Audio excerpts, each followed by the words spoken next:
Hi folks, Samantha here from THC Business Solutions, and we're here today to talk about your well-being when returning to work. 2020 saw some huge changes in the way many of us worked, with a lot of people starting to work from home or by remote as opposed to going into their usual office or work environments. However, with a rollout plan now in place to bring us out of lockdown, people are returning to their workplaces. Understandably, this can be quite an anxious time for people who perhaps haven't been in a workplace or have been isolating or shielding throughout the lockdown period. One of the most important things to remember is it's your employer's responsibility to keep you safe. And as an employer, it's your responsibility to ensure the safety and well-being of your staff when they return to work. So, here are a few of our helpful tips to help the transition back to a normal working environment a little easier. Number 1. The current guidance is that people should still work from home where they can.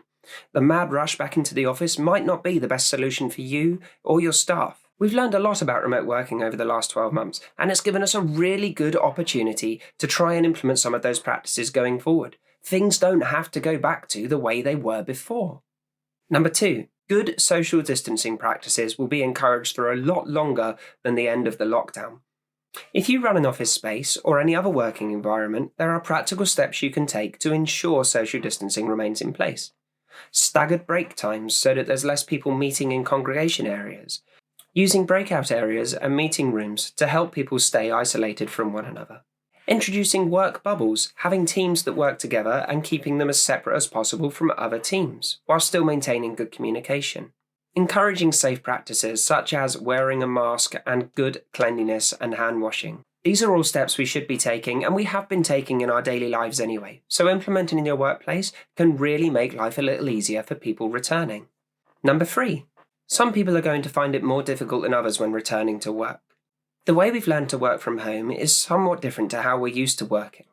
Having flexible options for returning to work might help your staff feel a bit more comfortable, perhaps asking people to come back to the office for a day or so a week whilst continuing to do some remote working.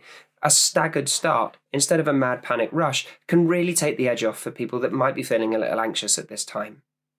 Number 4. If you really don't think it's safe and you can't provide a safe environment, then don't do it. Simple as that. Let's face it, 2020 has been an interesting year.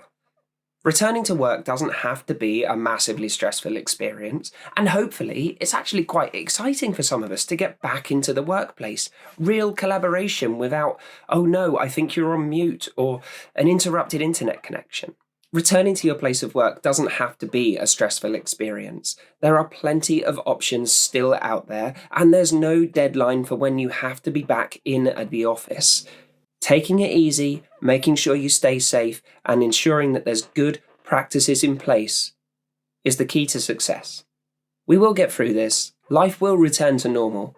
Folks, thank you for watching. If you are nervous about returning to work or indeed bringing your staff back to your workplace, please do give us a shout at thcconsultants.co.uk, where we'll be happy to have a conversation with you about some of the best and safest options. Thanks very much.